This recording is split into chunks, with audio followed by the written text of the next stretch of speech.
Thank you, Secretary Dzau, for a really compelling talk and the actions you've taken in addressing this very difficult issue. We welcome your administrative efforts and steadfast resource to you, administration, as we all carry out this work. Now, I know Secretary Dzau had to leave right away, so why don't we just move, therefore, right on to the panel discussion. John O'Brien will be representing him and the government on this panel. So if I can ask the panelists to come up and join me on stage, and I'll introduce them as they come up after they sit down.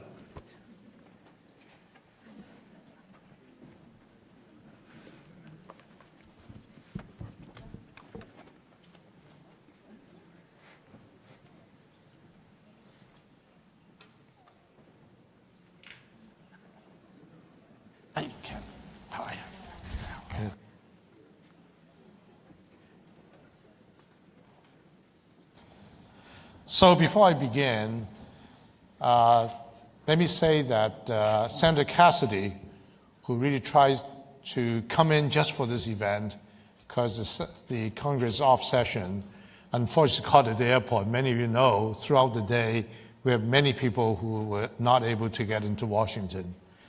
But I know that the discussion will be active with these four great panelists. What I'd like to do would be just jump right into it. But let me introduce them first, because I think the subject is already well, I believe, introduced.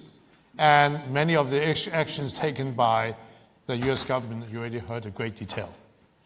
So let me just begin by saying that it's wonderful to introduce Dr. John O'Brien, who's the advisor to Secretary and Deputy Assistant Secretary for Health Policy at HHS. He's also a trained pharmacist.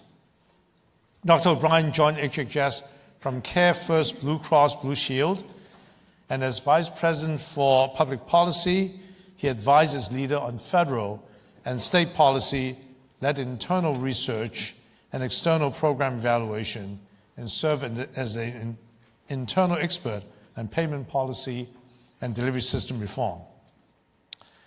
Next to him, actually to his right, I'm sorry, I'm going according to my script, is Gail Boudreaux, President and Chief Executive Officer of Anthem, a Fortune 50 company and leading health benefits provider serving more than 40 million consumers through its affiliated health plan. In total, Anthem serves over 73 million individuals across 27 states through its broad portfolio of health insurance and service subsidiaries. Gail previously was the former CEO of United Healthcare and prior to that, President of Blue Cross Blue Shield, Illinois. Ken Frazier, Chairman and of the Board and Chief Executive Officer of Merck. Ken has substantially increased Merck's investment in research, including early research, while refocusing the organization on the launch and growth of key products that provide benefit society. He's led the formation of philanthropic and other initiatives that build on Merck's 125 years plus legacy. And of course, last but not the least, my good friend, Norman Augustine, retired Chairman and Chief Executive Officer of Lockheed Martin Corporation. He served as Assistant Secretary, Undersecretary, subsequently Acting Secretary of U.S. Army. He's been on the faculty of Princeton, served as Chairman and Principal Officer of American Red Cross, and the Chairman of Defense Science Board. Now, Norm is a member of the National Academy of Sciences, National Academy of Engineering. You have to remember about National Academy, Norm.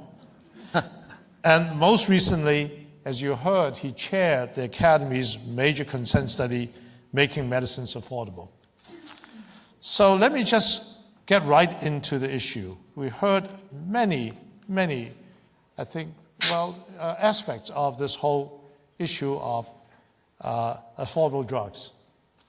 I'd like to cover today quite a bit of waterfront, ranging from the complexity of our system, particularly when you think about pricing, to innovation, which is so, so important to all of us, to, as you heard from Secretary, the issue of price negotiation that Norm, your report talked about, to value-based pricing, particularly as we look at what kind of tools do we have to assess technology and the scientific advances, to the issue of generics, importing drugs, and if time allows, I have a lot more other questions.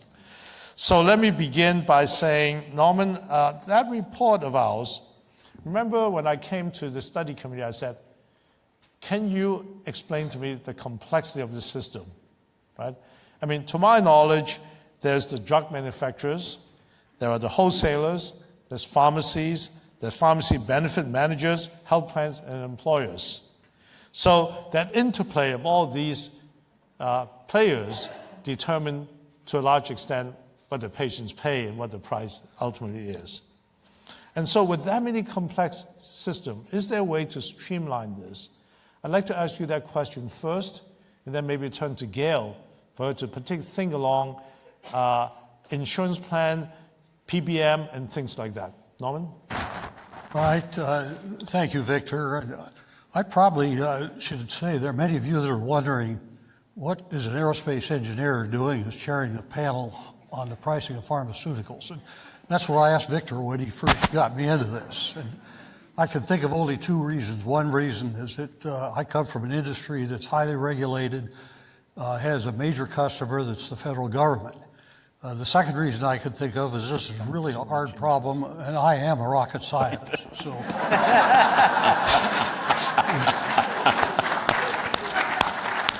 that is background to Victor's question. You know, you might think, as an outsider coming in, you have manufacturers who produce a drug, physicians who prescribe the drug to their patients, and the patients purchase the drug and use it. That would be the simple model. As you cited, there are some other elements. There's a third party that pays many of the bills, namely the insurer, often the federal government. There are wholesalers, there are retailers, the physicians, there are regulators, and then there's this other entity that's fairly unique to this industry. I guess it's totally unique, pharmacy benefit managers called PBMs for short. And to totally streamline the industry would be a huge change. But it did seem to our group that there are ways working with the system that you can preserve the market forces that exist, may used much more powerfully in the cost, reducing the cost of pharmaceuticals. Another element of this, of course, I'm sure you're going to come to it, while you're reducing the cost of pharmaceuticals, you don't want to undermine the ability to develop new products for future use. And that's, I suspect, something else you'd want to raise. Thank you. You know, I failed to give you all 5 minutes first because I'm so eager to jump into the subject. So why don't I take a step back and make sure that you have a chance to kind of really give us your perspective before I kind of hit you with really hard questions. So how about if I start, therefore, with you again, Norm? Okay. Tell the joke again. They really like that. Thank you. Well, I would just start out by saying that this is a truly important issue. The price of pharmaceuticals and the balance with ensuring that research could be afforded.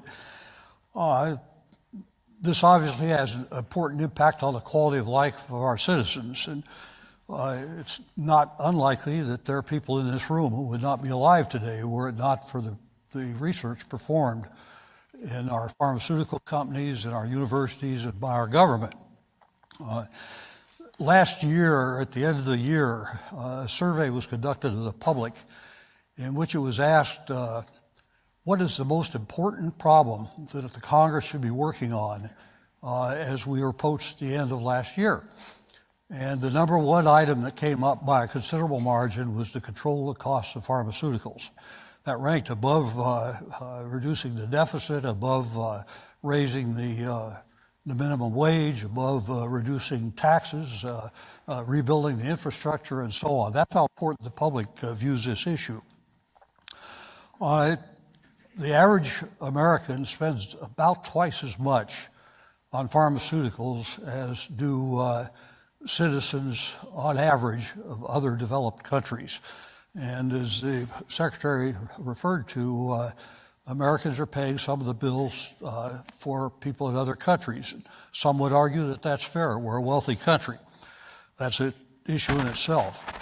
The really tough issue here, the underlying issue that our committee ran into, was, is the provision of pharmaceuticals or healthcare writ large truly an entitlement that everyone should have independent of their personal means, their financial means? And if it is, can the nation afford it? That's sort of the fundamental moral question and the practical question, which the nation has really not answered yet. It's in this sort of an environment that the NAM, with Victor's leadership, set up our group, which consisted of 17 members, quite diverse in professional backgrounds. Went all the way from economists to physicians to business executives from the pharmaceutical industry to academics, patient advocates, and one aerospace engineer. Kind of like a partridge in a pear tree, you could say. I can also point out that some of my colleagues are in the room, incidentally, and I owe them a great deal of thanks. I should point out that each of our recommendations enjoyed the support of at least 88% of our members. Many of the recommendations enjoyed unanimous support. We found that there are really only three basic alternatives. The drug companies, I think, need to think about this carefully. One alternative is to continue basically on the path we've been on. A second alternative is to modify the existing path to try to maintain, as I said before, as much of the free market forces as one can maintain. The third is to go to an entirely new system, presumably a single-payer system, widely adopted elsewhere in the world, where that single payer, the government, either de facto or through direct authority, sets prices and also controls formularies. Let me just very quickly go through some of our findings. We came up with 32 findings, 8 recommendations, and 27 implementing actions. I will only do 3 or 4 here in terms of recommendations. The first of which was to rebalance the negotiating power between the drug providers and the patients. And as you heard, at present in Medicare Part B, it's against the law for the government to negotiate prices. Another proposal is to enhance market competition by eliminating marginal, sometimes abusive, extensions of patent protection, known as evergreening, and to eliminate practices whereby potential generic producers are kept out of the market by being paid to stay out by the patent holders. That's referred to as pay to delay. We also propose increasing the transparency of the flow of funds all the way from the laboratory to the patient. We propose eliminating the misapplication of funds in federal discount programs that are intended to aid vulnerable populations, are often used for other purposes. We propose terminating the tax deductibility of direct-to-consumer advertising of prescription drugs. The United States and New Zealand are the only countries that permit that. And lastly, for my comments today, we propose that the FDA should seek reciprocal arrangements with regulatory agencies in other countries for generics and biosimilars, whereby we could agree upon the safety and viability and of the drugs, including such countries as Canada, Great Britain, Australia, New Zealand, and so on.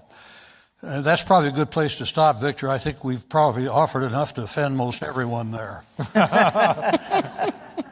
Thank you, Norman. John? Well, thank you, Dr. Dzau. It's terrific to be here, and it looks like you found my bio on the website. The one I prefer is that I'm a pharmacist who became a pharmacist when my mom got sick. I wanted to be a sports broadcaster, but I was fascinated not just by the role that medicine played in her life, and the science and technology that led to not just the discovery of therapeutic action, but the ability to get something out of a petri dish into a bottle, into a patient, and to the site of action where it's needed, and all the innovation and other challenges that are behind that. But how there can be such a difference between 2 5-milligram tablets of something that look very similar but behave very differently. So to be here today representing Secretary Azar and the work that he's doing to implement the President's blueprint to bring drug pricing down is an incredible honor. I think in the last 5 months, hopefully many have heard what the Secretary described in terms of the 4 problems that we're trying to solve and the 4 ways that we're going about it. And of course, the Secretary did such a great job that there's no point in recapping that. But I have noticed that in the 5 months, we've gone from, this is just going to be an RFI, to, wow, there's been a number of actions released. To some of these are singles and doubles, but over time, runs are starting to come across the board. As the Secretary noted, we've had 15 drug companies, including Merck, thank you very much, who have decided to either lower a price or roll back a price increase or freeze their prices for the remainder of the year. And we saw a company take a couple drugs in a very important class, and even though they had patent protection for many years in the future, decide to introduce an authorized generic that will ultimately allow them to lower the list price of that drug so that patients can access those drugs at a much lower cost if plans indeed choose to cover them, which gets to the complexity of the system that you described, and you hired a rocket scientist to help solve, because it should be easier for companies to be able to lower their list prices to something similar to their net price and begin negotiating from there. But as the Secretary has described, the system hasn't necessarily worked to make that easy as it could be. I'll just echo what the Secretary announced today, what a big deal it is for him to take the step forward.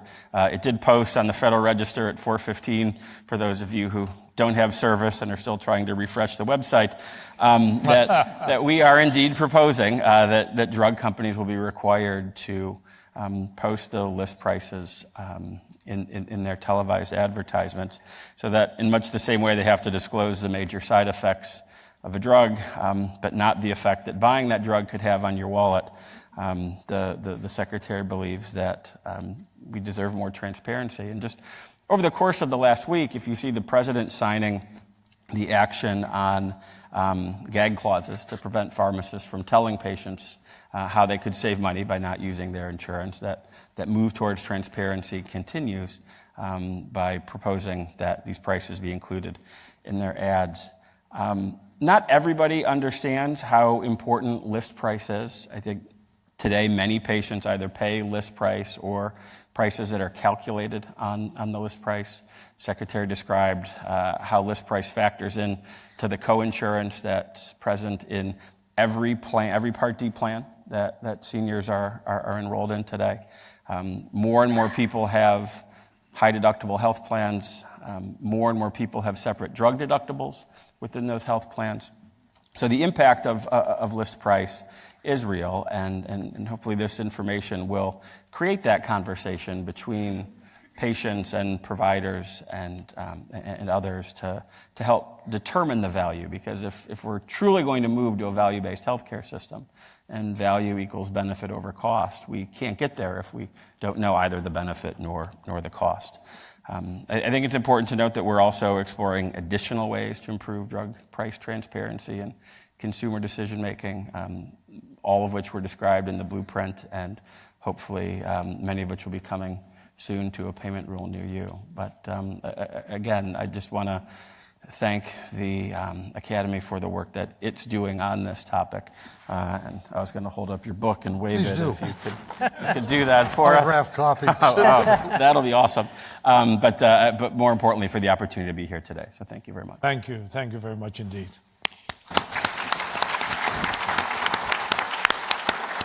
My friend Gail. Great. Well, thank you, Dr. Dzau. It is really a pleasure to be invited to participate on this panel.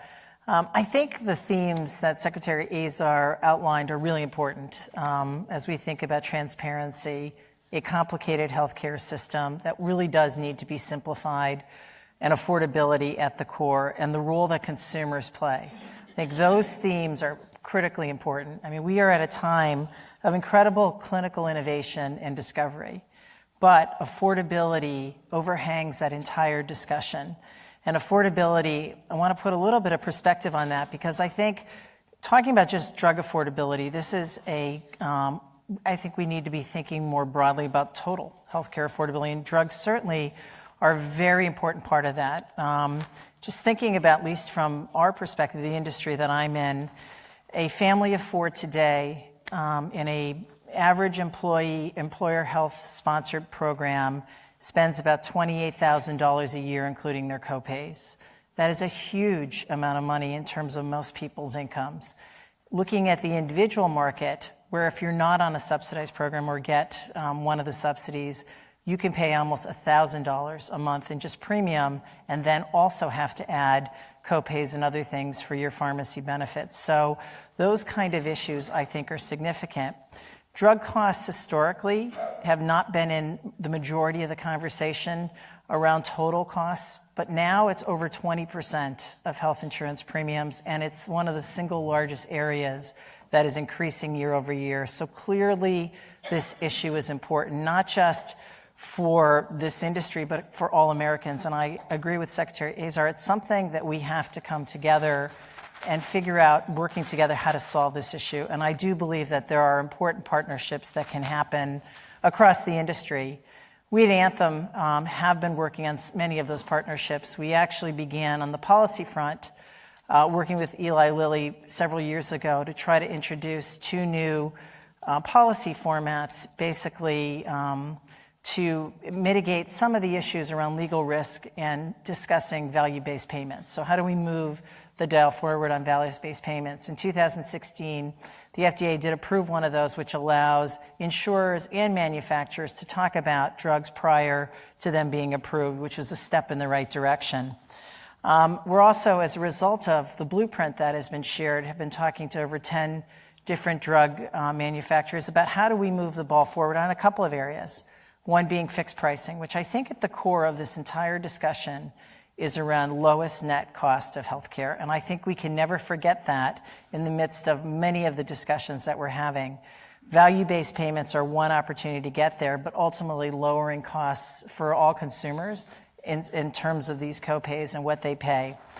At Anthem, we are in the process of launching a new PBM. And I guess as you think about PBMs, and to Victor's earlier question, sort of what is the role of the PBM?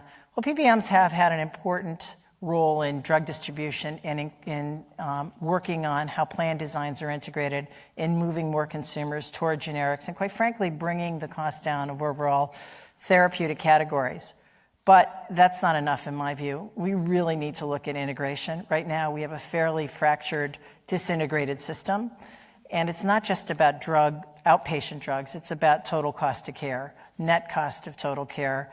And as we think about that, the new generation of PBM, in my mind, what we're trying to launch is a PBM that fundamentally looks at whole person care.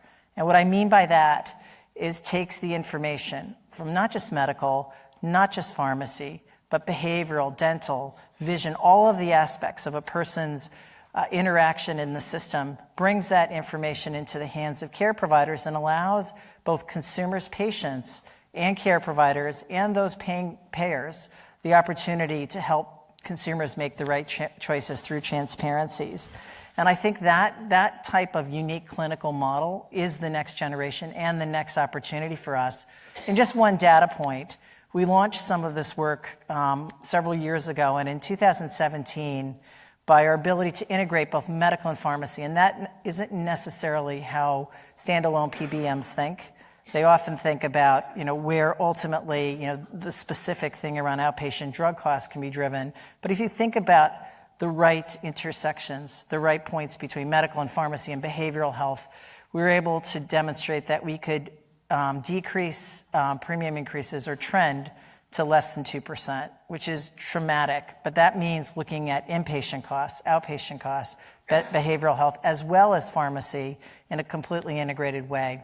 So I'll close my comments really with the last area, which is, as we think about, I think, the blueprint and the challenge that has been brought out for all of us who are part of this industry and the overall key point about affordability, I do think we have to modernize the way we contract for pharmacy and drugs today. If you think about it, across the rest of healthcare, we have been moving very much towards a value-based pay-for-performance system versus a pay-for-volume system. And we at Anthem today, about over 70% of our hospital contracts have some pay-for-value elements in them, and we're moving to much more heavily pay-for-value. We work with about 159 ACOs and 79,000 providers who take risk or share value. Yet, our pharmacy, our drug contracts are basically the same as they've been for over a decade, if not longer.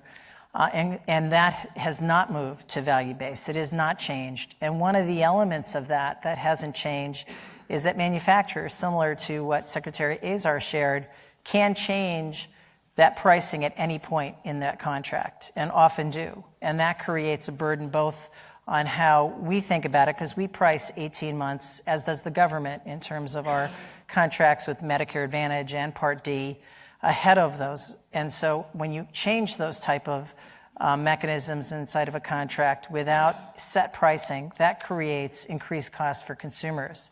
So I believe that there are opportunities for us to work together. And I would say that as we think about embedding fixed price contracts, longer term contracts, we can take the current structure around rebates and set fixed prices so that we have a transition into more determinable costs. Two, that when drugs are added to therapeutic categories, that we bring down the overall cost. That is not the case today. And third, I would say, as we look at unit costs and total costs of pharmaceutical and drugs, that we are fundamentally looking at value, and not value in the broad sense, but really impact and output to specific patient classes. So it is not the broad version of value, but what it really drives for specific patients, that there's an opportunity through advertising and other things to target patients where the drug really has efficacy and impact. Secondarily, that impact is judged based on patients, care providers' input, as well as payers, because again, this all comes back to affordability and the opportunity for us to actually create more things inside of our system that drive unique value, give consumers choice, because they are paying a big portion of these costs, as well as be able to have specific clinical interventions. And the last piece I would say, and Dr. Dzau asked in the question, is this issue of complexity, and I think we touched a little bit on the role of, should we have single formularies? I do think we are a system driven on consumer choice. And consumers should have transparency and the opportunity to make decisions. Today, in the policies we sell, they do have an opportunity to make those choices either with their employer or in an individual market or through Medicare Advantage, where every single year they enroll. And as you know, today was the beginning of that enrollment process where they can compare very specifically different policies. And all of our policies are on our website, and we have not had any gag clauses. What we do ensure that is that when an individual goes to a pharmacy, that we provide them with the lowest cost. So whether that is part of what's in our copay, but the lowest absolute cost relative to our negotiated rates. And the last point I would just bring up in terms of that, what's really important is the reason we want them in the system is that if we don't have a chance to capture that data, we don't have the opportunity to integrate it with the rest of their health care. We don't have the opportunity to help them close gaps in care, look at different ways that drugs are being prescribed, quite frankly, across potentially their behavioral health and their medical policies, or potentially their disability. So that integration of information and data is really important, and that drives the transparency. So thank you very much. Thank you. I'm really looking forward to a spirited debate. Okay. Ken. Thank you, Dr. Dzau. I want to thank everyone here for having me here this afternoon, and I want to congratulate the 85 new members of the Academy. I want to bring this back to the patient. I think that's really what we should be focused on here. And today, as you know, all over this country, patients receive for the first time a diagnosis of cancer. And that word strikes a primal fear in patients unlike anything else. And for these patients, when they heard that word, their fundamental concern is the malignancy itself, the tumor growing inside their bodies. And for them, the fundamental hope is for their survival. And those hopes, I think, have never been as well-founded as they are today. We're in an era where decades of translational research are yielding breakthrough treatments that transform and even cure diseases, and cancer is one of them. I agree that with these new treatments have come significant issues of affordability. I also want to say, though, that we are now living in an exciting time. We talked earlier in a panel about the unprecedented scientific advances like immuno-oncology and CAR T therapies that provide that new hope. Senator Cassidy. Thank you for being here. Here first. So let me welcome Senator Cassidy. And I know he went through trains, planes, and automobiles to get here.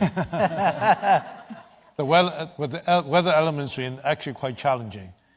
And the fact that you came to our meeting, and I know you're not in session, we greatly appreciate your presence. I'll give you your introduction shortly, since Mr. Frazier is in the middle of talking about his point of view about patients. And we've gone through, in fact, along the panel, this sort of 5-7 minutes of summarizing your thoughts. So I hope that you'll be next. Okay. And so, Ken. So I was just saying that we're, again, at the forefront of tremendous advances in immuno-oncology at Merck. We are studying our drug, which is one of many immunotherapy drugs like Keytruda. Right now, we're studying it in 30 tumor types. We have evidence of activity in 25. It's already been approved in 8 tumor types for 12 indications. And when we talk about the benefit of this drug, we're not just talking about patients living longer by a couple of months. In a recent study, we were able to show that if you add this drug to the standard of care, that you reduce the risk of death from non-squamous, non-small cell lung cancer by 50%. And we're not talking about people living 2 to 3 more months. We know from the data that we have so far that patients are living much longer. 70% of those patients are living at 1 year, and we haven't even reached the median for overall survival. So that is a significant breakthrough. And the question becomes, how do we now think about the value that drug, which has significant incremental costs when you add it into the system, has for society? And I would argue, to the point that Gail just made, the first question is, what is that incremental cost versus the incremental benefit to that patient? We're talking about unprecedented survival advantages. There was a discussion earlier on about, if you list all the cancer drugs over the past 25 or 30 years, many of them didn't cause people to live very long. I think we need to look at individual therapies and make a judgment about what that really means. I know that I have to close right now, and I'll just make one more point. And that is, when you think about it holistically, there was a study recently from the University of Chicago that said reducing cancer death rates by just 10% in the US would be worth roughly $4.4 trillion in economic value to current and future generations. So I'll come back to the point that if we're going to have a serious discussion, we have to look at cost holistically. We can't just look at drug prices in isolation. I heard the comment earlier that drug prices are 50% of cancer costs in this country. Well, that depends on what you mean by drug prices. There are data that say it's 20%, but with hospital markups that can be 500% on the manufacturer's price, it gets to 50%. So it's really important for us not to have these kind of high-level discussions without focusing on specifics. Thank you. Thank you. I think this is, we're setting the stage for a really great conversation. But let me welcome Dr. Senator Bill Cassidy, who is a senior United States Senator from Louisiana, serving since 2015. He's a trained gastroenterologist. And he previously served in the House of Representatives from 2009 to 15 and the Louisiana State Senate. Prior to that, he provided care for the uninsured and underinsured patients in Louisiana's charity hospital system for nearly 3 decades. During this time, he co-founded the Greater Baton Rouge Community Clinic, providing free dental and health care to the working uninsured. Also created a public-private partnership to vaccinate 36,000 Greater Baton Rouge area children against hepatitis B, no cost to schools and parents. And like everyone in this panel, I've had the pleasure of interacting with all of you. And maybe John, my first time meeting you, but certainly with your colleagues. And I would say about Senator has welcomed us, have engaged us in many discussions, and certainly this is an area he cares about. So, Senator? Thank you, Victor. Thank you for having me. I really appreciate it. Really am honored to be with this panel. So, Victor mentioned I was a gastroenterologist. I worked in the public hospital system of Louisiana, which took care of the uninsured. And I actually started my training at Los Angeles County Hospital, USC, in Los Angeles at the advent of the HIV crisis. And I'm struck how when I was a resident and we first began seeing HIV in '83, patients, it was a death sentence. Everyone died. Everyone died. And then we began to get therapies, but I would see my patients at OK Long Hospital in Baton Rouge, and I just remember a young lady, such a poignant story. Her mother had pimped her out. She was an adolescent young woman, and you know, the older men liked these teenage girls thinking that they would be clean. And she had such terrible HIV, and she had no sensory input. She had meningococcal infection of her spinal cord, and she just laid there blind and deaf, moaning in her bed, rocking back and forth. That's all historical. That doesn't happen now because of this incredible innovation that has occurred in the pharmaceutical industry. And I could go on about hepatitis C. I'm a hepatologist, actually. This group may know what it is. Everybody else thinks it's snakes and venereal disease. And so I'm actually a hepatologist, treating, and that which formerly was, oh my gosh, it could lead to liver cancer and transplants and cirrhosis with all those complications, is now curable. Just incredible. That's wearing my doctor hat. Now let me wear my Senate hat. My Senate hat, I'll say that the financial burden of drug cost is something that can cripple our nation and also obviously can cripple families, and does. Now let me quickly point out that there are really rarely villains in any of the supply chain, but there's villainous incentives. There are terrible incentives which work against that which should be primary, which is the patient, and then just after that, the taxpayer. I can give you examples. I can give you examples that we perhaps all know of 2 over-the-counter drugs which together would cost you $20 out of pocket. They're packaged together and sold on Medicare for $2,000 a month. $20 of generic for $2,000 a month. The Medicare rebate system, which actually was supposed to be rendered to the benefit of the patient and of the taxpayer, and now probably cost them more while saving pharma and saving the manufacturers money. That's slick. I'm just telling you, that's slick. Pay for delay, a drug which has been off of patent for years, which is $48,000 in the US and $8,000 in Canada. Or the 340B program, where there is evidence that hospitals and facilities on the 340B program actually are less likely to treat the Medicaid and the uninsured. Now that's upside down.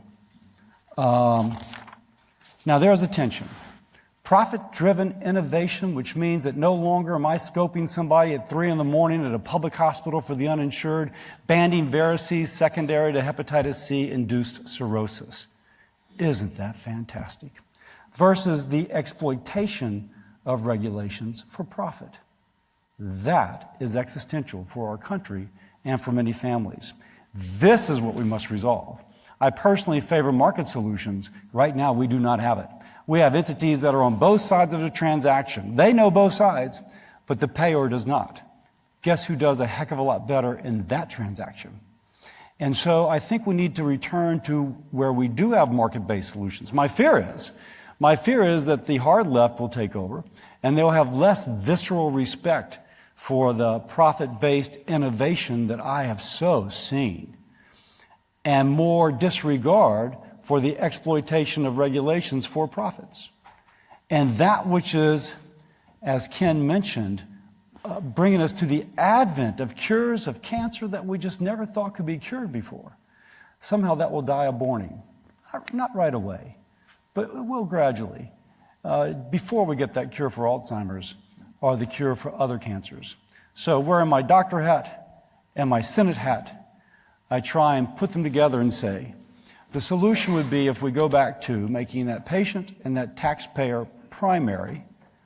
And if we do that, not just as a matter of rhetoric or as a throwaway line in a conference like this, but looking at each regulation and say, does the end result mean that it's going to be, all things considered, better for that patient? Right now, it's not. Not for the diabetic who can't afford her insulin. If we can make it that, then we will have accomplished our goals. Thank you. Thank you very much.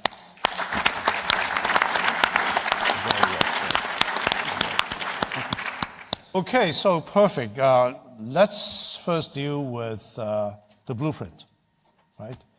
I think you mentioned how many items are there in the blueprint, John?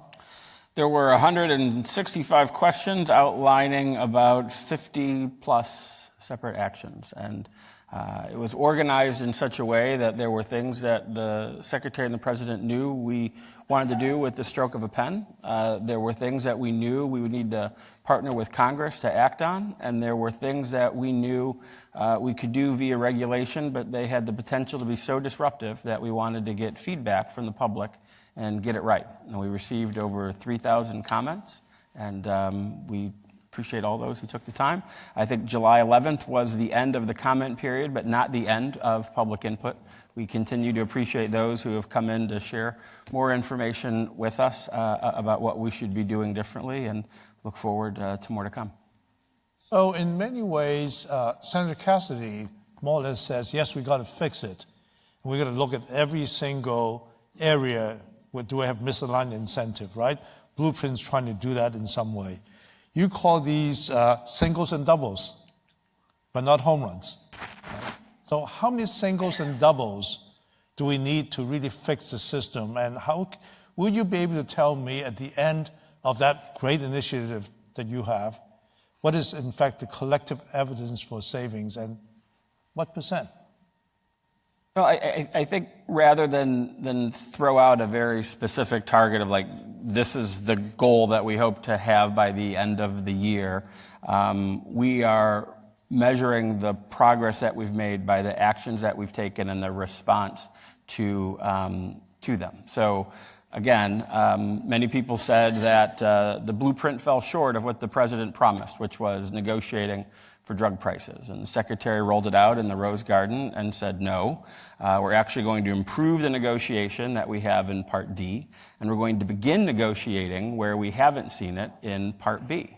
And we began to ask for feedback, and we ultimately gave Medicare Advantage plans the ability to use step therapy and cross-manage Part B and Part D drugs for the $12 billion of drug spend in Medicare Advantage plans.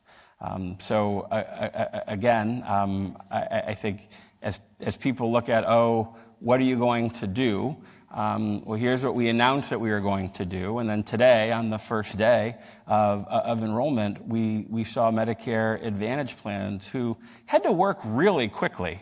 Right? Many of these negotiations were already closed, And they were given new authority, and they went out there and they began renegotiating, and they've announced how they're going to do it. But there are two key pieces of that. One was patient protections, making sure that patients who are stable on their existing drug were going to remain on that medicine if their doctor felt it was best for them, and doing so in a way that reduces physician abrasion. We don't want doctors to be barraged by faxes and patients waiting at the pharmacy counter. We believe that there are electronic tools with which Medicare Advantage plans can do that better. But ultimately, we wanted the savings this year to be shared with the beneficiary.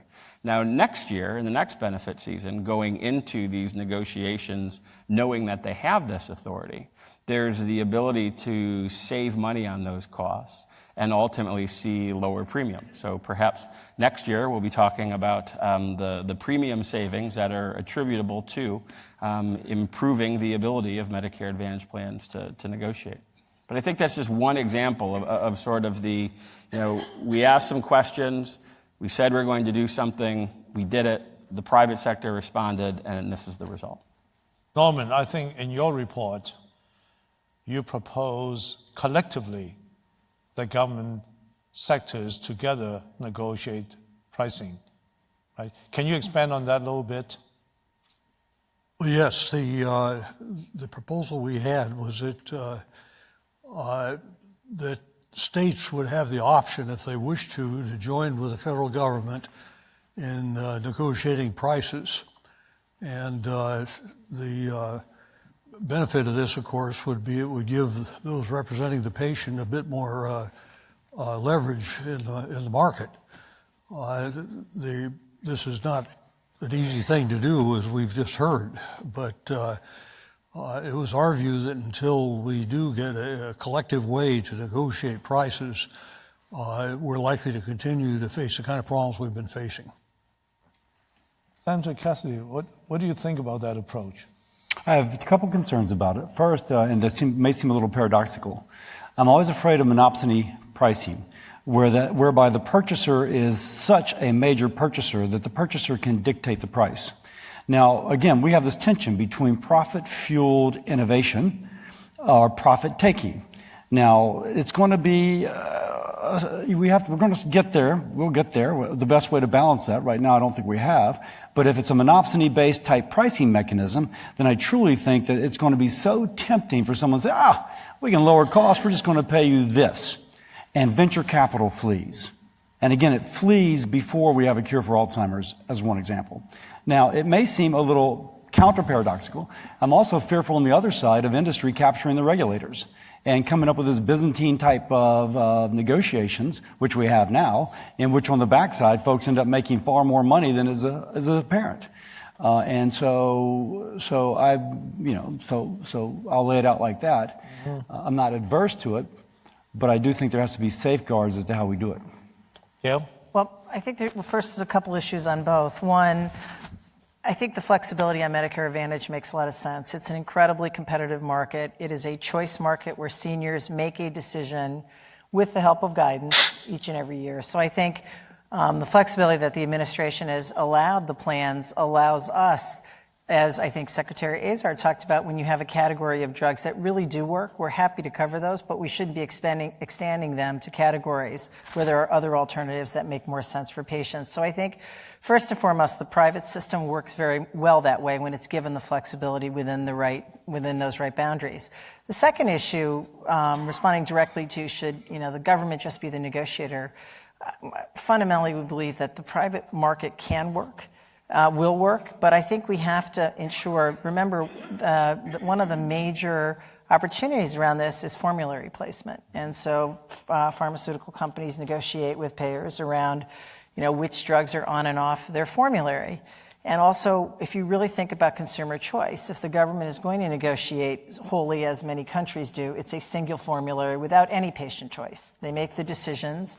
And that, I think, goes against sort of the tenet around individuals should have that opportunity to choose with great transparency. They should have, obviously, better tools to make those decisions, and it should be clearer. The last point I'd make is, if we really do believe that total costs, and I do fundamentally, that we are talking about lowering overall healthcare costs, that there are transfers between effective drugs versus other things that we're doing inside of the hospital, that those trade-offs should be looked at as what's the best possible outcome for the patient.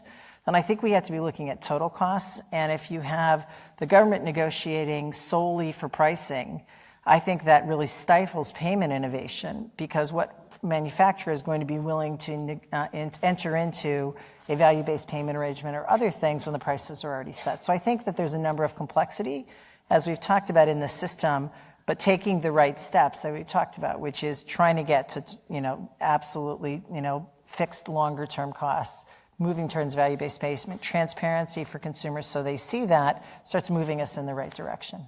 Ken? Well, Gail hit a lot of the points that I was going to make, so let me just summarize a couple of comments. So first of all, we live outside the U.S. in markets where we, quote, negotiate with governments.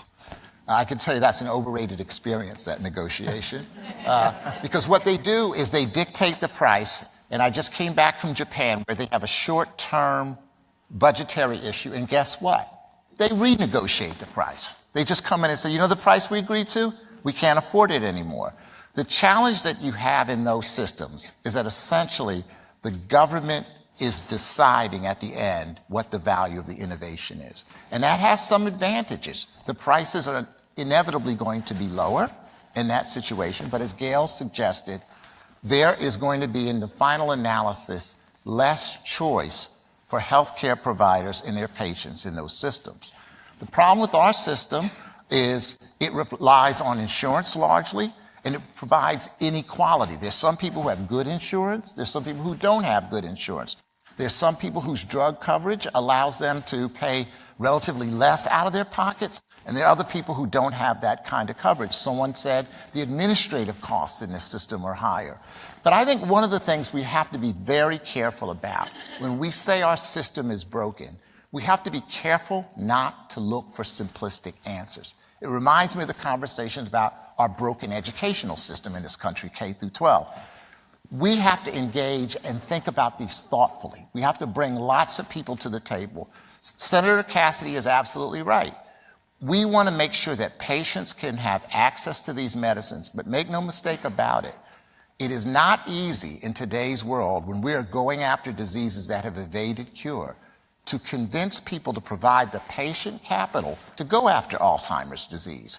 And if the marketplace is such that people believe that the rewards associated with this risk that we're taking over a long period of time are not going to be sufficient, then I'm just worried that we will not get the capital markets to give us the length of time that we need to find these new drugs. So Ken, since you raised this, let's talk about innovation then. Right? I'm sorry? Since you raised this issue, let's talk about innovation. Yes. I mean, it's always been said that to support innovation, that companies have to make a good profit. I mean, good is to be defined, but still, you're saying that, look, if we're not able to have a reasonable profit, it's difficult to support innovation. And yet, it's not clear to me how one determines how much you invest into your R&D, right? And data shows that actually two recent reports says that 70% of the new drugs actually come from the smaller startup biotech, which pharma has been successful, able to license in or acquire, etc. And so what is disconnected in this picture here? So there's a large amount of R&D necessary, and yet the innovation so much occurs, as we all know, in the smaller innovative laboratories in universities, etc. Well, I think that's a generalization, but let me just say that we spent $8 billion a year at Merck on R&D. And a lot of that money is being spent, as you suggest, by bringing things in from the outside. There's an ecosystem right now. Research is much more distributed than it was 25 years ago, as you know, as an academic. There's venture capital. Those folks can develop opportunities, and often pharmaceutical companies purchase them. We're actually still a research and development company at Merck. We're not a search and development company for the most part. We believe in basic research. We've opened up new labs in Cambridge, in South San Francisco, and London in the last few years to do basic research. So we still believe in that. At the end of the day, though, I want to go back to this drug that we're talking about. We are now running 850 clinical studies for Keytruda. That's how we can see today activity in 25 tumor types beyond the 8 approved tumor types. So what we bring to the table beyond just the early stage research is the capital investment that's necessary to get these drugs to people quickly and get them to them globally. And that's why it makes sense to have an ecosystem of small companies with a few researchers over here and large companies that have the kind of capital intensity that you need to get these drugs everywhere. Yeah, do you think that, in fact, our current system of approval, clinical trials, which is very costly, is one of the reasons why you need such capital intense, and whether we really need a fundamental change in the way we actually approach was development, clinical trials, and approval? Well, I think the FDA is doing a terrific job with some of these really important drugs, but I do agree that there are ways of streamlining regulatory science to make it keep up with today's science. And the FDA, for example, this year, for the first time, approved an indication across tumor types based on a genetic signature. And I think we're going in that direction in the future. I think with artificial intelligence and a greater understanding of human biology, we can reduce the cost of the regulatory period.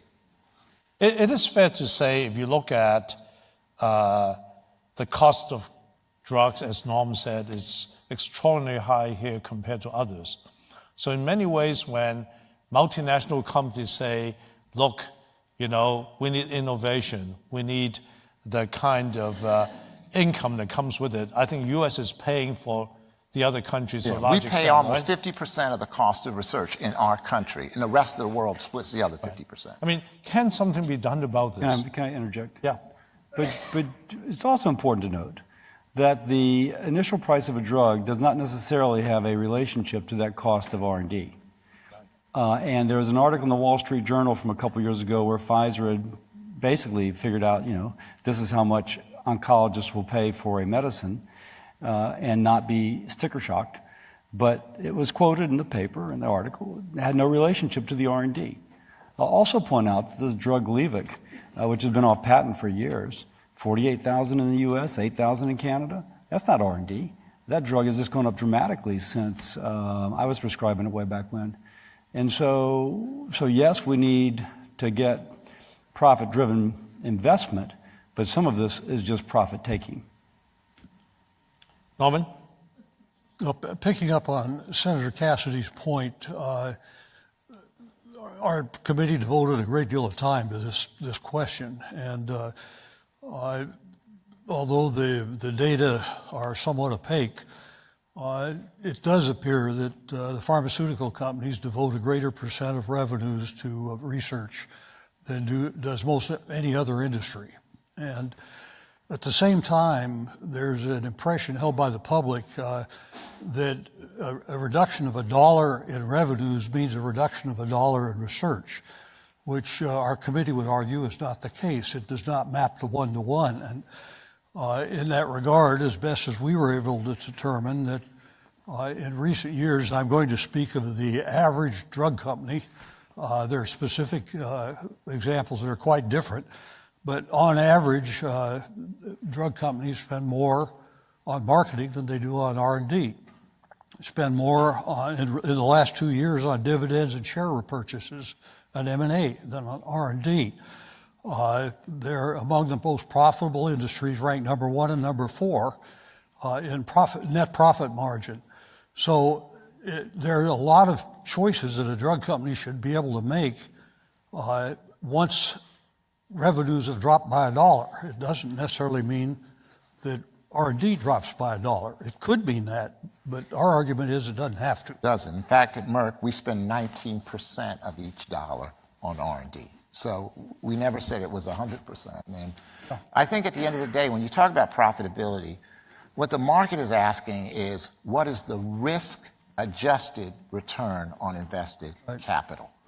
So if you're going to be in a business where you're going to spend billions of dollars and you're going to go after things like cancer and Alzheimer's for which there is no cure, and you're taking the huge risk that you're going to fail, and we fail, over 90% of all the things that we start fail.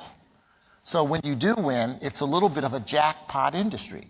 At the end of the day, if you're asking investors to put money at high risk, they've got to have a high return. So they look at what they call risk-adjusted return on capital. I mean, our business is a lot more risky, let's say, than the consumer food business is.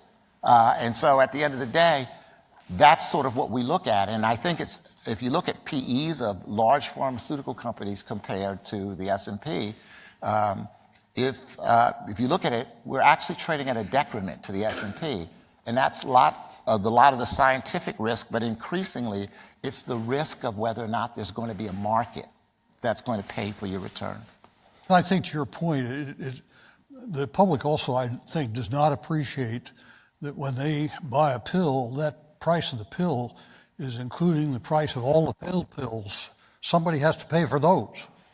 Yeah, but I guess what I would add, and I think taking some of Ken's comments, we're talking about certain classes and being very specific about the efficacy of those classes and the return versus extending them off-label, and I think Secretary Azar pointed to that as well.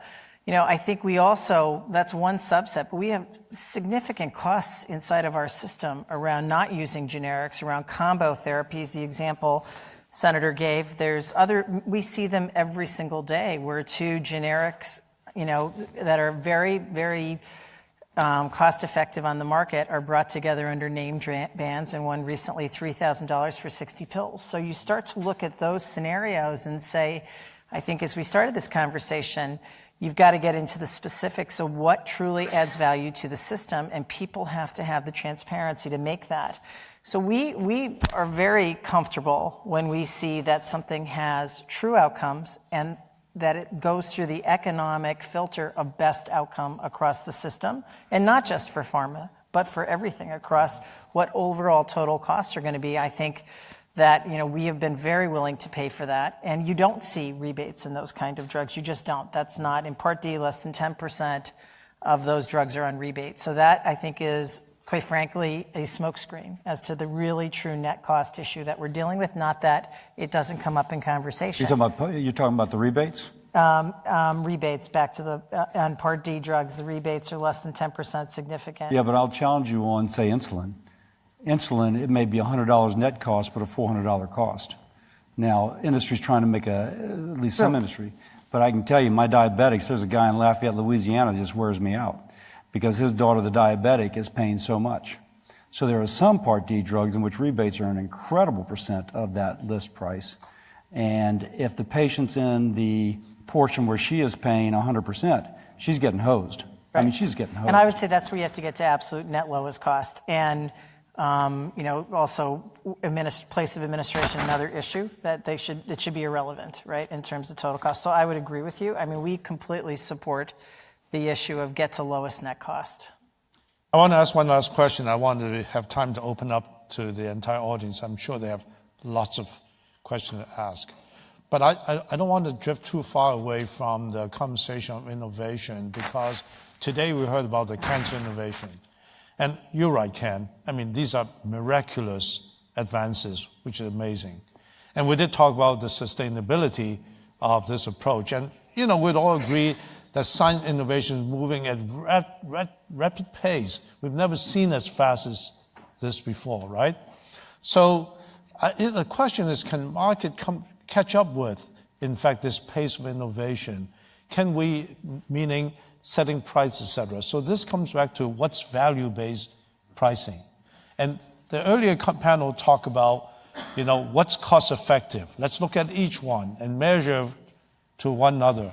What are the mechanisms we can use to at least begin to have some way to assess what, in fact, should be the right cost for a major innovation that's saving lives or maybe a me too, right? So how do we do that? I think there's a couple ways to think about that, and I'll note that I spent last weekend at a cancer hospital in Florida where my dad's been recently diagnosed, and appreciate not just the fact that his physician took the time to walk through the options, but that there were options, and that I was able to go look at the cross trial and other evidence that she cited as to why she was choosing the regimen that she was choosing. So we want to be able to continue to bring forward innovation. I also want to have the ability that when I help my parents choose a plan every year, they have the ability to choose a plan that's going to work for them. And the Medicare Advantage announcement is done against the backdrop, if people don't like the MA plan that they chose, to have until the end of March to say that what you said you were going to do may not be what is actually happening or isn't working for me, so we're going to go somewhere else. I think value-based purchasing has a number of different meanings. I tend to prefer outcomes-based contracting as it relates to the conversation that we're having here. I think we don't believe that outcomes-based contracting on its own is a panacea to the concept of drug pricing.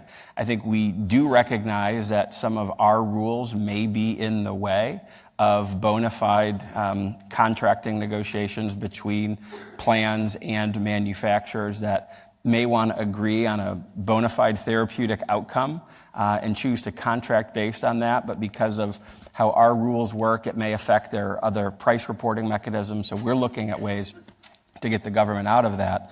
But like choice and competition, we believe that the private sector needs the tools that they have to be able to evaluate technology. And there's a fear that if the government tries to take on health technology assessment itself, it leads to that this is the government making a choice, and this is the government ultimately denying access to a drug that someone like my mom or dad could need. Another way of thinking about it, though, is increasingly in cancer, we're actually looking at the genetic makeup of the person's tumor and trying to decide whether or not the medicine is an appropriate medicine for that patient. And that's another way of demonstrating value, another way of reducing costs to the system. In addition to developing medicines that have lesser toxicities and require less hospitalization. So I agree with the value-based contracting thing, but it's not the only way in which we can figure out value. If we can more precisely target medicines to the people for whom they will work in hepatitis C and cancer and those kinds of things, then we could actually also demonstrate greater value for the system. Norm, any thoughts? Well, just quickly, it's come up a little bit before, but to me, one of the important aspects of value judgments is what is the impact of a treatment today on reducing future costs? And there's a great deal of leverage in many cases there where something that might be rather expensive today will produce a net gain, discounted even, back to today's fund. So the trouble our committee had with value-based pricing was that although we all like the idea conceptually, that's basically the way you buy a car or a bicycle or an apple. The difficulty of determining value when people's lives are involved, even quality adjusted or what have you, it is just terribly difficult. So, Senator, what if there were a totally independent, neutral, evidence-based organization that says, we're going to look at... you guys know one? that when you have this amazing CAR T that comes through, that one does a deep dive assessment with economic modeling, and to at least recommend, like some organizations do so very independently, to say, here's where we'd say this should be, and have an ability to compare, if you will, what's there, what's in there, et cetera. I mean, is that something that could be considered? I would favor a two-track process to kind of take what my co-panelists have already said. Australia has a way of evaluating medications, and if they decide that the medication doesn't really bring value, you can still get it, but you just have to pay the difference. So if there's a combo drug of over-the-counter Motrin with over-the-counter Pepcid, which would cost you $20 a month, but as a combination is going to cost you $2,000, well, if you want to pay $19,880, whatever it is, $900, then you can still get it if you wish. On the other hand, I used to treat Crohn's patients. Now, there's someone in this room who has Crohn's disease, and you're in this room, you're not in a hospital. And it used to be that the major cause of surgery in a Crohn's patient was previous surgery.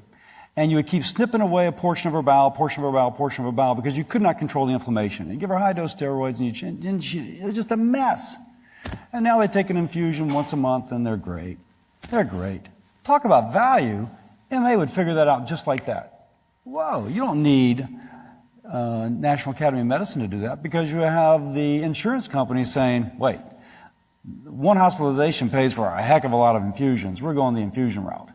So I think a two-tracked period, and I applaud the administration, I think we can also rely upon market phenomena. I will tell you, it is amazing the databases that once they're crossed together can give you information regarding patient outcomes. And so... but you would agree it's somewhat fragmented at this time when you try to tackle this issue? I totally agree it's fragmented. Yeah. So I'm just simply saying that why shouldn't be a place, whatever the mechanism is, where we actually can look at it together. I agree with that, but for example, I see Rebecca Gee in the audience. Maybe she's gone, but she's over there. So we've been working in Louisiana. What if we get X amount of dollars and we treat all of our hepatitis C patients who are medicated and in prison, and what would that do to real cost? Now, I'm a hepatologist. I know how to do a spreadsheet. I put it together, and using Medicaid data, which was difficult to come by. But Medicaid data is different than your data, which is, so the payer mixes something. It's going to be very hard for anybody, unless they are all seeing and all knowing, and that turns out to be God, in order to get everybody's data in a way that would be effective, not just for Medicaid, but also for Medicare, and also for a prison system. So I do think that at some point you got to introduce it into the real world, and introducing it into an MA plan may work. But we got to get there. Yes. Okay, questions? Art Kellerman, Uniformed Services University. Just two quick points. One, I haven't heard it from the panel, but just to remind y'all that a lot of the high-value discoveries that are funded by taxpayers at the NIH, the DoD, and through American academia. So taxpayers have a lot of skin in this game already. Not knocking the pharmaceutical, because you all helped bring it to market, but a lot of those game-changing discoveries are already paid for by the American people. Second, every system is designed to get the results it gets. And the way the market works in biomedical innovation today, you only make money by charging higher prices than the product you're replacing. If that was true in consumer electronics, this iPhone would be $250,000. So one thing, Rand wrote about this in 2013, if we rethink how we run the markets in biomedical research and reward innovation that lowers prices and gives rewards to the public, I think American ingenuity will knock this thing out of the park. But until we do, we're going to continue to try to replace drugs with a more expensive drug, technology with more expensive technologies. We need to change the underlying market signals. Like you all, I believe in the market, but we have a market that rewards higher prices instead of a market that rewards better value. I'd be interested in what you all think about both of those. Anyone? Ken? I'll make a couple of comments. So certainly it is definitely the case that everything that we do is based on basic research, which is essentially provided by NIH.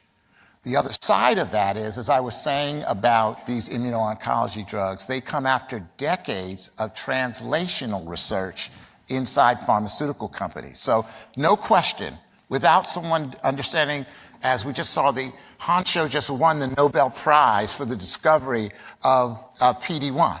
But it took forever for some companies then to say, how do you translate that into practice?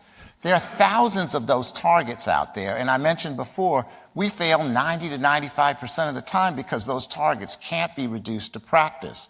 So the 5% are what we are actually bringing to market. So I don't disagree with you, but don't underestimate how much it costs to do the translational part of the research. And then on the last point that you made, I agree with the thrust of what you're saying, but I think we also have to look at the total cost of care. It's not just a question of whether drug A is more expensive than drug B. It's also, as we were just saying, whether or not that drug, when introduced into clinical practice, reduces the holistic cost of the disease. Again, I want to come back and say, we're having a discussion today about whether we can afford the newest cancer drugs. The question also is, can we afford cancer? Because cancer, the natural disease and its progression, has a much higher cost than the medicines. The only thing Yeah. I'd add to that is I agree that we need to fund innovation, but when we have new things added to therapeutic categories, costs should go down. So this is the only industry where we have not seen that. And we still see price increases for no improved outcome or effectiveness. So I think that's where I would disagree probably with my colleague here, is that I do believe that we, across many categories today, should see price decreases much more dramatically than we've seen with the introduction of competition. So. And to that end, I think we are trying to send a signal with our payment rules to help pull through lower cost options like biosimilars. We are also in the questions that we're asking about rebates and about regulatory shenanigans and about patent thickets, trying to get exactly to the answer that Gail's describing about why some newer, lower cost technology may not be taken advantage of in the marketplace. Question over there. Introduce yourself, please. Gürkan Gardiner, applied statistician. My husband, who's also here today, and I attended a recent National Academies workshop on combination therapies. And at that conference, there was a statement from a member of the Food and Drug Administration, FDA, saying that a precedence is getting established for accepting the results of phase 1 trials in cases of application for combination therapies. For example, if one patent is about to run out and 2 pharmaceutical companies are trying to get together to apply for a combination drug, then the results from phase 1 would be evaluated without having for them to go through phase 1. I found that very informative, and also wanted to mention that as a comment to costs of going into combination therapy. This is what I was implying. I mean, I agree with Ken. Our current FDA really does a really excellent job. But there has to be some real transformation, if not reformation, in the way we actually conduct these trials, the bars that we set, and accelerate some of this stuff, right? I mean, certainly in this day of, big data and data analytics, maybe things will be different. But your point's well taken. I think in Japan, you actually can get gene therapy into approval after phase 2 study. And then a provisional approval following to see what happens when you begin to apply it in a lot more patients. So there are creative ways of looking at this thing. Sandra? Okay. Yes, Eve.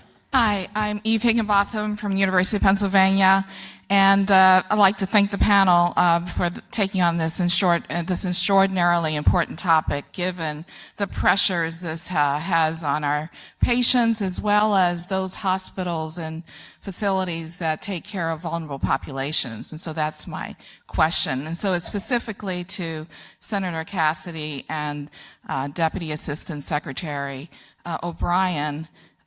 Given the 340B drug policy and the current conversation around reform and cuts and what that can do to these hospital systems that take care of vulnerable populations, and Senator Cassidy, I'm originally from New Orleans and did my residency at Charity Hospital. So safety net hospital is critically important to me. Can you give us some insight in terms of what this administration is considering as relates to reform around the 340B drug pricing policy, as well as possibly the opportunity to apply some different rules around it? If I know, Senator Cassidy, you mentioned there was some concern about fraud. Thank you. Yeah, I'll let John talk about the administration, but I'll just say that everybody recognizes that 340B has a very important role. And as originally intended, was to bring lower cost drugs to those which need it. But in some hands, it's become a racket. And I mean that. And the benefit is not getting to the patient. So much so that there are some entities in which the patient who is uninsured will go and pay the full cash list price and not get the benefit of the 340B pricing, and the delta goes back to the hospital. And keep in mind that this is structured on inpatient population, but has nothing to do with outpatient. So unlike Charity Hospital, where you and I trained, the patient can come in through the ER, get treated, get sent back home, but now is when they need the medicine, and they don't have follow-up through that facility. And I spoke earlier of evidence that there is actually less oncologic treatment for Medicaid and uninsured in 340B facilities relative to those which are not 340B. Now, I will tell you, I worked in a hospital for the uninsured, and 340B made medicines available to those who otherwise would not have. So on the one hand, I see it as an incredibly important lifeline, and on the other hand, as something which is being exploited for profit, but not for the original purpose. And that's kind of maybe my theme throughout this whole time.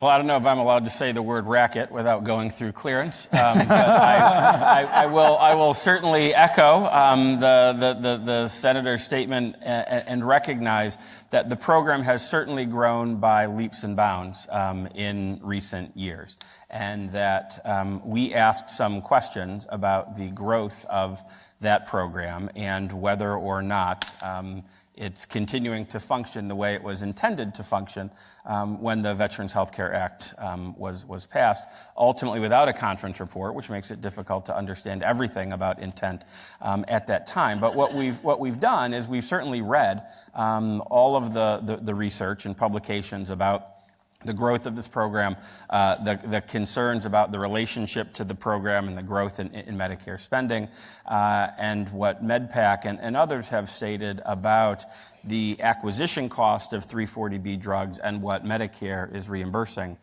for those 340B drugs for Medicare Part B beneficiaries. Because a Part B beneficiary pays a coinsurance based on the cost of the drug or the service, we proposed and ultimately finalized a rule that would reimburse 340B drugs at ASP less 22.5%, because MedPAC described a much lower acquisition cost. That policy, which we finalized, is expected to save seniors $320 million this year on out-of-pocket spending. That's not government spending, that's out of seniors' pockets. What we also proposed in the president's budget was to be able to take the savings that are caused by the government spending less on those drugs and redistributing those savings to the hospitals that are providing the greatest levels of charity care. We're continuing to seek feedback on this topic so that we do get the right balance between a very important program in serving low-income uninsured at the institutions where that's happening, and what is being described as significant growth beyond what Congress intended. Yes. Nelly Ulrich, I'm director of the Comprehensive Cancer Center at Huntsman Cancer Institute in Utah. From what I understand, the administration now tries to put a lot of emphasis on consumer choice. And that means, similar to when you buy a car, you can make decisions about pricing and what you want or what you don't want. Now, my understanding is in healthcare, we have a little bit of a different situation. First of all, with respect to the information that needs to be made to the patient understandable and clear. So there's no Kelly Blue Book out there, even though people are trying to do that. And second, that price sensitivity is rather limited among patients because it's about their own lives. It's about the lives of their family members, etc. So how do you see this? How likely is it that consumer choice will really have an impact? Because I thought that had been tried before and was not successful. Senator? So first, obviously the drug market is not monolithic. There's generic, there's name brand, there's small molecule, there's specialty. But within that, you have a great deal of variation. Consumer Reports sent out secret shoppers as if they were uninsured paying cash for medicine. Uninsured paying cash. And 7 different drugs. One drug as an example. The price a consumer could pay ranged from $44 to $740. A generic drug. Clearly, the acquisition price is somewhere south of $44, and some were getting charged $740. Now, this, in my mind, is unconscionable. And this is where I think there needs to be, you should have consumer choice, and you should push it out there. Not just, okay, I knock on the door, I can't believe it's $740, I guess that's what they charge. No. It's like when I was a kid and the newspaper used to have a listing of everything that things cost. It should be like that, in that generic space, where the patient should know when she goes to the pharmacy or when she goes online, she is able to comparatively shop. And other things, you're right. If it's a branded drug for which there is no alternative, you're going to need a physician to guide you through. I get that. But there's a lot of savings to be achieved outside of that situation. And by the way, going back to, and again, Gail and I will disagree, you can look at the list price, not net of rebate, but with rebate, and patients who are in a $6,000 deductible are getting hosed. They're getting hosed. And they're paying full price, not the, post-rebate price. And then that, of course, gets clawed back by some of the PBMs. You can argue it goes back to subsidized insurance premiums. What we're saying is the sicker patient paying for the more expensive drug is subsidizing those who are better off. Right. Senator, there are actually two issues that I hear from patients. Number one is the one that you talked about, which is they don't get the benefit of the rebates. They don't pass through to the counter.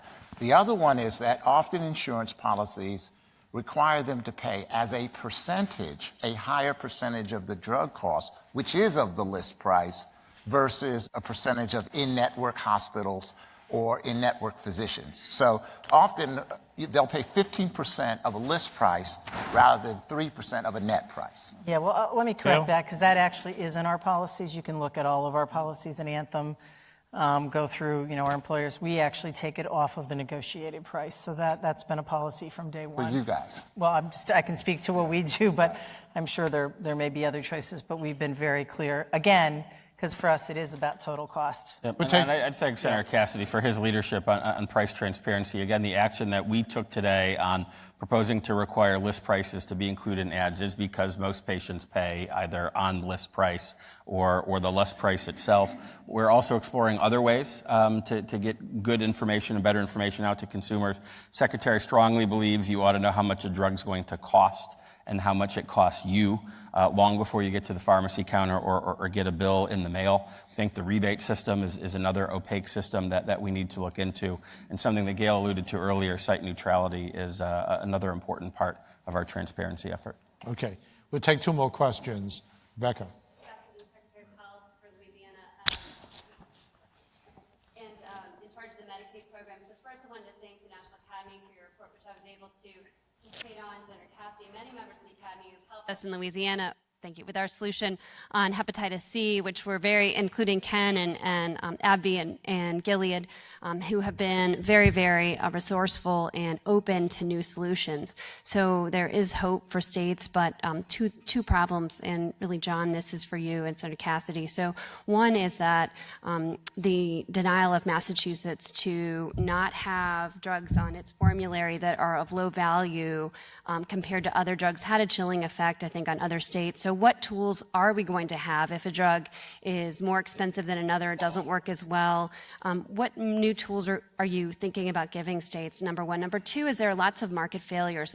I'm a practicing OB, and 2 weeks ago I was seeing a patient in clinic who had syphilis, and what I realized was what was a $5 drug, penicillin, is now between $400 to $3,200 because now there's no generic. I could not get it for this woman's partner. CVS and Walgreens won't stock it because it's too expensive. The same thing, by the way, for 17-hydroxyprogesterone, the only hormonal treatment for prematurity, and has been around since the 70s.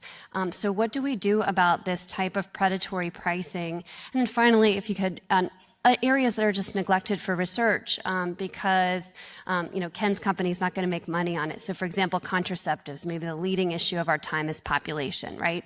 No meaningful improvement in contraceptives since the 1970s. Very little yeah, I mean, IUDs have been around since then. Really not a lot of You exciting. should talk about Implanon and Nexplanon, the implantables. Implantables, yeah, but those have been around a long time. Right. Well, those are new. Long time. So not a lot of innovation in areas, or sickle cell disease, diseases that affect low-income people who are vulnerable, who are never going to have the money to pay for them. So what do we do about those market failures in areas where there are not incentives for profit, and for-profit companies are not going to be incentivized really to do the R&D? You got a lot. You got a lot of question in a short amount of time. I will do my best to do the same. Our budget proposed allowing 5 states to do the kind of testing that Massachusetts sought to do. I think the specific issue with Massachusetts was related to whether or not they wanted to hold on to the Medicaid drug rebate program mandatory rebate in addition to any additional discounts that they were able to negotiate. So I think there's some open questions that we had proposed to test, and would certainly love to talk more about that. On one market failure that we're trying to correct, the Secretary has directed FDA that for single source, brand or generic, drugs for which there is no patent protection, to develop a mechanism by which we could import those drugs from other countries to be able to get off or get after the instances of that happening where people aren't able to get a drug, or because the price has essentially made it unaffordable. And we've met with you and your colleagues and the governors, and continue to hope to do so. We've heard about Netflix and Netflix Plus and all of the other different approaches to contracting that, again, our rules may be in the way of long-term financing plus outcomes, et cetera. So to the extent that we can address our rules to unleash state innovation to allow you to do what we think you know how to do best, that's something that I'd say stay tuned for. And on the profit incentives for research, that is a real concern. Let me start by saying that at Merck, our philosophy is that we follow the science. We don't just say we want to go after sickle cell versus another area. But we do go into areas where, frankly, there's not much of a commercial opportunity. We were very proud of our Ebola vaccine and the impact that that's now having in sub-Saharan Africa. That is not a commercial opportunity. That is simply that we are doing research in an analogous area in our vaccine research. The researchers came forward and said, we think we can do something about Ebola, and we put the money up to do it because that's how you get the next generation of scientists to come to your company. Another area is antibiotic research. Right now, the work that we're doing on antibiotics, we do fully knowing that if we're successful as a matter of antibiotic stewardship, we should take those new antibiotics and put them in the medicine cabinet so that they will be a last line of defense where people have all the antibiotic resistance, which is growing at an amazing rate around the world. Senator? First, what John is talking about, of course, is, let me start over. On our website, cassidy.senate.gov, we have something, ideas to help make healthcare affordable again. And we have stuff in there such as importation of drugs, not reimportation, but it's an acknowledgement that many of the medications that go to Europe and to the U.S. are made in India or China. And there are secure supply chains that would bring this drug to Germany as well as to the U.S. And so why can't a U.S. company then go and buy from London the tetracycline that seems to be way too expensive here, or the doxycycline, as opposed to just have only to be a price taker? Again, the EU is equivalent to the FDA, and the FDA have an MOU that if one inspects the plant in India, the other will accept that inspection. And so it just seems logical that we should have a global market for some of these drugs. So I like that, John. I think it's a great idea to go after these, again, generic small molecules as an example. But as regards to sickle cell, I think that's also something where there needs to be this symbiosis between what research is and value-based purchasing. Man, aside from just the tragedy of a sickle child, it is the expense of a sickle child. And if you can do gene therapy and find that one gene, I was in a conversation walking to LSU's big victory over Georgia, boom. Go Gators. And the doc walking with me was telling me, so this is a little bit of hearsay, but there's really a very small gene that could be replaced in the genome of a sickle patient and make a huge difference. Talk about something where compassion meets value-based purchasing. And so the degree to which we can do that, I think, should be opportunities for that directed research. And that science is being carried out. Yes. Yeah, that's for sure. Last question, George. Short. My name is George Hill from Vanderbilt University, and I want to come back to what Ken Frazier said as we wrap up, and that is the patient. And throughout today, we've talked a lot about, and we've heard a lot about the disparities that occur with one population versus another, racial disparities. And I wonder for the congressman, for the senator, and for Ken Frazier and representative from HHS, and I'm thinking in terms of my barber, or somebody that is on Market Street in Philadelphia, or in Canal Street in New Orleans, or over in Camden. What is it you would say to individuals who say that the issue of health disparities and issues of difference in terms of health care or incidence of disease is not something that individuals like yourselves think about? How would you respond to that? Well, first of all, I think it is all of our collective responsibility. We put a lot on the government, but my own philosophy is government is just a word that we use in our society to decide what are the things that we want to do together. I don't think it's just these officials, it's what we care about. As a company, we think those are major issues. Just one example is that we have spent in the last few years, and the next few years, we've committed $500 million to doing something about maternal mortality. In New York City, an African-American woman is 12 times more likely to die in childbirth than a white counterpart. It doesn't matter what her education level is. It doesn't matter her economic situation. That is a crime. If you look at heterosexual transmission of HIV in the black community, I always say, I don't want to be inappropriate, if that was happening in another community, it would be on the front pages of the newspapers, the same way now there's an opioid issue on the front pages of newspapers. So we think that we have a responsibility as a pharmaceutical company to work with the government and others to deal with those healthcare disparities, because we're all Americans and our lives are all equally valued. Thank you. Thank you, George. So, some last words. I'm very encouraged from today's discussion, starting with Secretary Azar, and of course, every one of you. Certainly, Ken, you captured it well. I think we all want to do the right thing. And there's certainly a lot of activities, actions being taken. But as a poor country dog, I'm also somewhat discouraged about how complex this issue is. Yeah. And we're fixing one piece at a time, right? And something tells me that it needs a total transformational system fix. But can we get there? Maybe if I can ask each one of you to just say one word, what do you want to do? How can we get there? Start with you, Senator. I think it's, let me start over. In all due respect, I'm not so arrogant to think that I could come up with that one thing that would fix it all. I am much more comfortable with singles and doubles, and let's see what happens. And then you adjust it after that.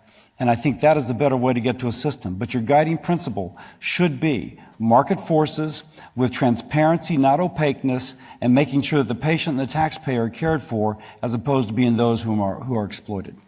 You would agree that we're going to have to move fairly quickly, because what you see is these issues really ahead of what we're able to kind of respond to, right? Oh, yes. So, yeah. And this president will break an egg. Yeah. And so this president will take 18 eggs and slam them upside down. And so I do think that we have a president who would be willing to move quickly. Ken? Very quickly, I'll have to repeat what I said. I think simple answers are cop-outs. These are complex issues. We're going to have to engage across multiple people to get the answer. But I think if there's one theme I would say is what is good for the patient. Thank you. Gail? So I will concur. I think it's way too complex. I do think we can get to greater simplicity. I also agree that holistic pronouncements don't do it. I think transparency is critical.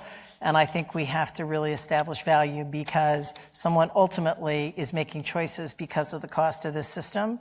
And I think that, again, dealing with only certain issues doesn't solve it. So I think we have to get to transparency and total cost and outcome. And really, I think the conversation about it's not so much value, but it's pay for outcome with very specific patient populations. John? I'd echo what the other panelists and the Secretary said. I'd reiterate the Secretary's testimony that there is no single silver bullet that is going to solve this problem. There is no one stakeholder that is to blame. We're going after or working with everybody, and that we have a president who is passionate about this topic, has demanded action, has done more than any president, and has encouraged us to make sure that we have every option on the table to ultimately get the outcome we need. Norman? I would just observe that as a nation, we spend 18% of our GDP on health care. 17% of that 18% is on pharmaceuticals. Pharmaceuticals is the highest growth rate within healthcare, except for administration. The next highest nation in the world spends 11%. And if you look at what we could buy as a nation with 7% of our GDP, there's enormous opportunity cost here. And given that, and the importance to patients, of which I've been one, I just thank the Academy and you, Victor, for putting this on the table and devoting so much effort to it, your personal effort. Thank you very much, and thank all of you for being a great audience.